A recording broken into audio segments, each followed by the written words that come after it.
కేజ్రీవాల్ ఇప్పుడు ప్రస్తుతం తనకి సంబంధించినటువంటి యాక్టివిటీ నుంచి, అంటే కేజ్రీవాల్ ఏం చేస్తున్నారు ఇప్పుడు ప్రధానంగా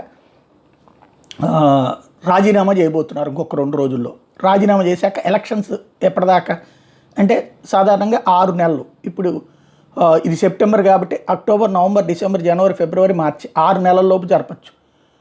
వేరే అంటే ఒకవేళ కనుక కేజ్రీవాల్ శాంతం దిగిపోయి రాజీనామా కారణంగా, అంటే వచ్చే ఏడాది జరగాలి ఎన్నికలు ఢిల్లీ, అలా కాకుండా తన రాజీనామాతో రాష్ట్రపతి పాలన కోరితే ఒక ఆస్పెక్ట్, అంటే నెక్స్ట్ ఎలక్షన్స్ దాకా ప్రభుత్వం ఉండొద్దు అనుకుంటే అప్పుడు రాష్ట్రపతి పాలన, గవర్నర్ పాలనతో ఎన్నికలు జరుగుతాయి. అలా కాకుండా తను మాత్రమే రిజైన్ చేసి వేరే వాళ్ళని పెట్టడం. ఇప్పుడు ప్రస్తుతం ఇటు అతిషి పేరు వినబడుతోంది, అలాగే ఇంకెవరిని పెడతారు అన్నటువంటి చర్చ నడుస్తోంది. వేరే వాళ్ళని ఎవరిని తీసుకొస్తారన్నది, దాంట్లో ఈ ఇద్దరు ఫేస్లు కూడా ప్రధానంగా ప్రొజెక్ట్ అవుతున్నటువంటి పరిస్థితి. అది ఒక ఎత్తు అయితే, రెండవ వైపున ఏంటయ్యా అంటే